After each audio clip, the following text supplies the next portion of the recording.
working on Assassin's Creed Unity for how long now?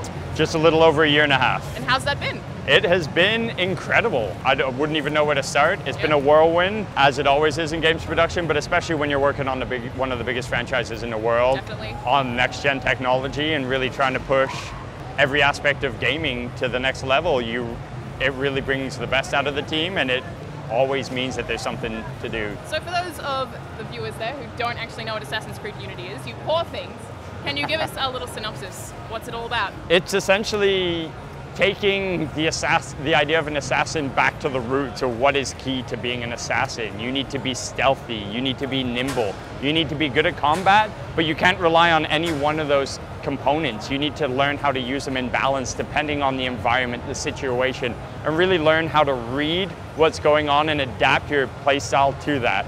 In addition to that, we've been able to break ground with bringing up to 3 of your friends into your game world to assist you in that and work cooperatively for the first time as opposed to just adversarial online gameplay. Yeah, so with that balance, I know that you can get clothing now that sort of customizes how much stealth you have, or it's your specs kind of? Yeah, well, so what we've done for the first time ever in Assassin's Creed is introduce Arnaud customization. So Arnaud is the protagonist. He's an assassin, and the game really gets back to the assassin versus Templar theme.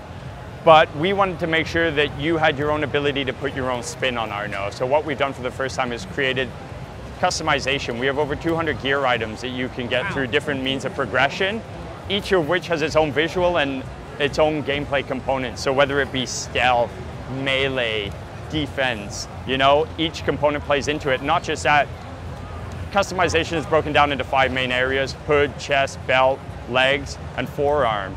Depending on what hood you have, it'll change your alertness to the world around you or your stealth. Different trousers will affect your fall damage. So we definitely allow you to tailor your Arnaud and your assassin to the game approach you're taking, essentially. But the biggest aspect of it, I guess, is that you're never stuck with the choice you make. You can always go back and revisit what you're doing, Yeah, okay. One of the keys to an assassin is causing chaos and see how it unfolds and creates opportunities. So with a 4-player co-op, would it be more useful if you had a team of really well-rounded people, one with stealth, one with more awareness? Depends what you consider useful. Okay. If it's, a pretty demanding mission and you all go in guns blazing with hardcore melee characters, you may be able to get through and do it quickly, But we definitely do try to work towards that balance. We have co-op specific skill sets that allow you to share your skills with others to try to balance it out. One can be a melee specialist, one defensive. Yeah. One can take on a cache position where they can carry extra tools and weapons for you to access. So yeah, we do try to provide that balance amongst the team. So you wouldn't say there's anything that's overpowered, like it's not going to be easier for people who are all equipped with stealth gear or... No, Okay. You need to learn to adapt, and that's one of the things. Revisiting the core pillars. Fighting is definitely much more demanding and a much deeper system, and it's not your go-to to get out of any situation. So we really tried to balance it so you had to use stealth and melee and, your tools. Well, can you give us some more info on what we can expect from those co-op missions? They're based around one of the key changes to single-player campaigns as well, and that's essentially a move away from linear gameplay and allowing you to use the living and breathing world to your advantage. So we go to what we call black box missions, where we provide you, whether in single-player or in a co-op shared experience of Brotherhood missions, an objective and as many means as possible to achieve it. Yeah, okay. So then you work with your friends to see, okay, what skill sets do we have and what is the key to this mission? How do we want to work together to achieve that? We want to make sure that we keep the player immersed in the game world as much as possible. Yeah. Co-op isn't on a different executable where you need to pause, go out, search for friends. It's always available within the game world. You approach what we call join in progress ghosts, Yeah. and you can go up to them, see the mission your friends or the public are partaking in.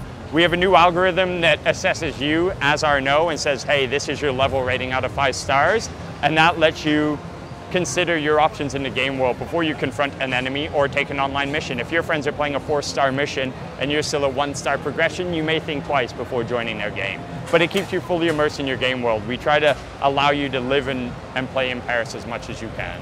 So are the 4 or 5-star missions going to be the hardest ones? What can we expect from those? Difficulty. Maybe longer, well, no, not necessarily longer. I think it'll be more important at that stage to use balancing loadouts. Yep. I think that's when really working with your team and figuring out how to approach it and really making sure that you're using complementary skills will be of more importance. But the biggest thing with the heist is that we really focus on big reward payouts, but Yeah. replayability. The objective will change every time. The entrances and exits to the mission will change every time, and So you can so will always the guard approach it patrols. differently. Exactly. And every time you do, the setup will be different as well. So. Yeah, cool. Well, I guess my final question is, Yeah. what's your favorite thing about Assassin's Creed Unity? I'm somewhat biased due to my position. I like the fact that we've been able to make lifelike, believable characters that really draw you into the lore. The advancements we've made in facial animation and cinematics in general really make you get the essence of the dirty French Revolution, and the characters are in it.